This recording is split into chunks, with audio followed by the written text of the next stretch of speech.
This right here is a century-old building in a Mark Golding's constituency, which collapsed recently. And to this day, Mark Golding has not raised hell to get these people out of this building, demolish it, and get them a safer place to be. All it takes is one little minor earthquake for the entire thing drop down. You have to pick the lift on the building and so.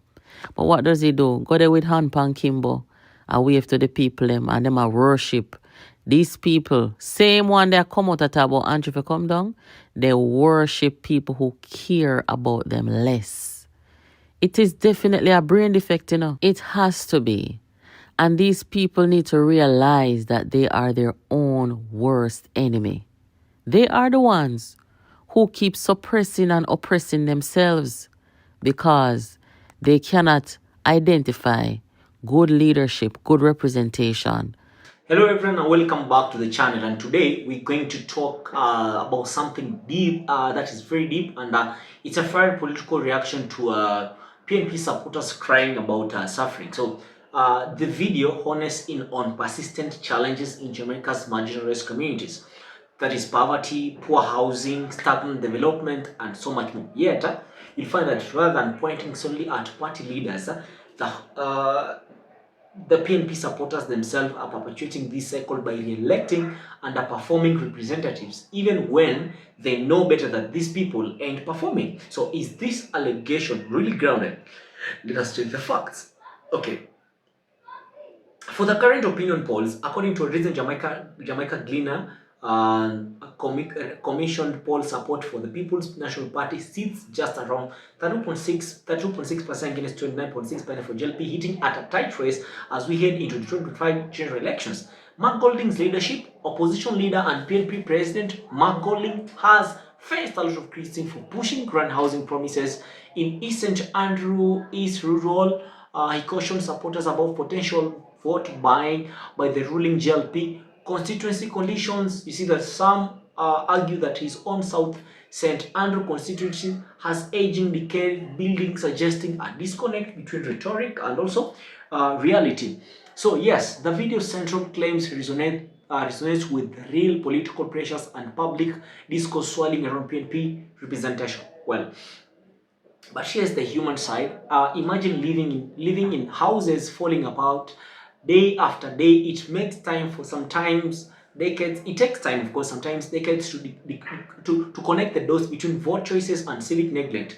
It's not simply ignorance. Often it's survival, limited options, or the pool of party loyalty. Yet, as most people argue, that at what point do we say enough is enough? Holding representative directly accountable is critical. It's not anger for anger's sake. It's a plea for improvement. It's just a bit.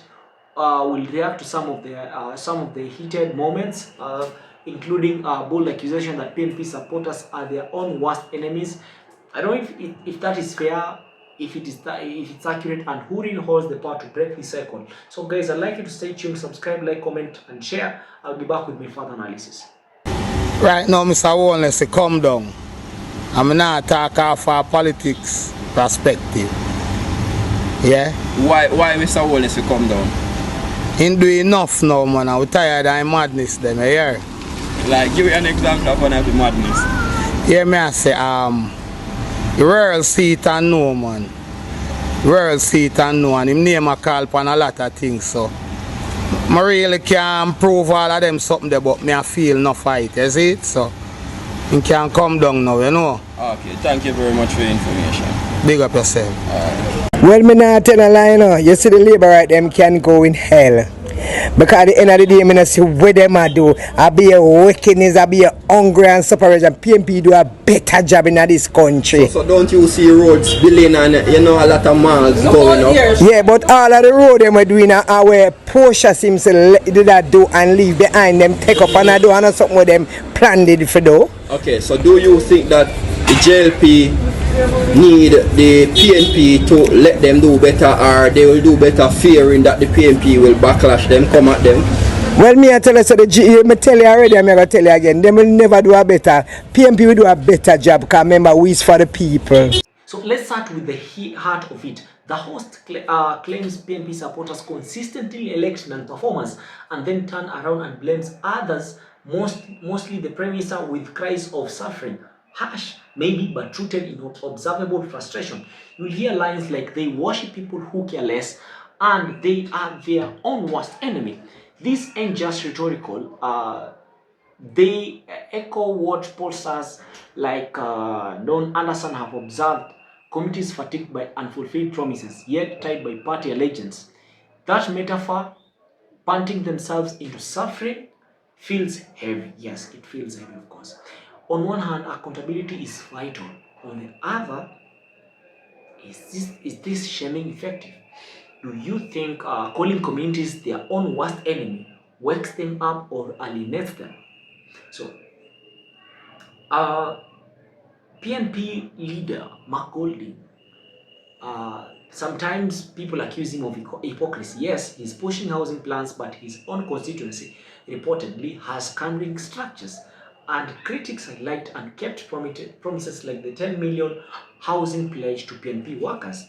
But when you talk about the political reality, it's a complex thing, of course, because opposition leaders face budget constraints. A promise doesn't always translate into finance in hand, but the perception always matters. So, is Mark Golding bluffing, or just campaigning against reality? From one angle, it might seem opportunistic.